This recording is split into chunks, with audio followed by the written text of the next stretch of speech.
শ্রীনগরে বিএনপির প্রার্থীর নির্বাচনী জনসভা অনুষ্ঠিত। শাফিন আহমেদ, নিজস্ব প্রতিবেদক। মুন্সিগঞ্জ জেলা শ্রীনগরে বিএনপির প্রার্থীর পক্ষে নির্বাচনী জনসভা অনুষ্ঠিত হয়েছে।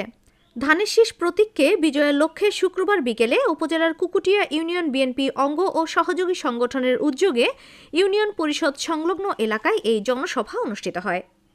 জনসভায় প্রধান অতিথি হিসাবে বক্তব্য রাখেন মুন্সিগঞ্জ ১ আসনের বিএনপির প্রার্থী শেখ মোহাম্মদ আবদুল্লাহ।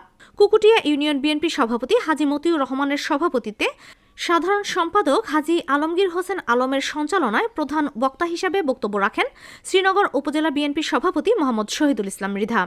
এ সময় বিশেষ অতিথি হিসাবে বক্তব্য রাখেন ঢাকা মহানগর দক্ষিণ বিএনপির যুগ্ম সম্পাদক ফরহাদ হোসেন, সিরাজদিখান উপজেলা বিএনপির সাবেক সভাপতি আব্দুল কুদ্দুস ধীরন, মুন্সিগঞ্জ জেলা আইনজীবী সমিতির সভাপতি অ্যাডভোকেট জাকারিয়া মোল্লা, উপজেলা যুবদলের আহ্বায়ক জয়নাল আবেদিন মৃধা জেমস, স্বেচ্ছাসেবক দলের আহ্বায়ক ফয়সাল আহমেদ রনি, সদস্য সচিব এমদাদুল ইসলাম রজিন, উপজেলা ছাত্রদলের সভাপতি আশরাফুল ইসলাম শুভ প্রমুখ।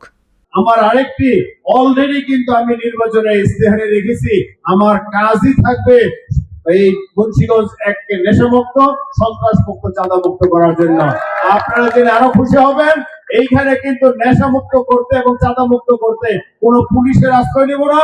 শুধু যুবক ভাইদেরকে, যেহেতু আমি সময় পাই নাই, তাহলে আমি হাত উঁচা করে ওয়াদা করে দিলাম যুবক ভাইদেরকে নামাজ পড়াবো এবং এই জাকারিয়া ভাই যেহেতু তাবলীগ করে, এইখানে যারা ব্যবসায়ী সম্প্রদায় আছে তাদেরকে নিয়ে, যারা নেশাগ্রস্ত তাদেরকে সিল্লায় পড়াবো। ৪০ দিনের এক সিল্লা ২ সিল্লা গেলে ইনশাআল্লাহ নেশা মুক্ত হয়ে যাবে। সবাই সুস্থ থাকেন, ভালো থাকেন।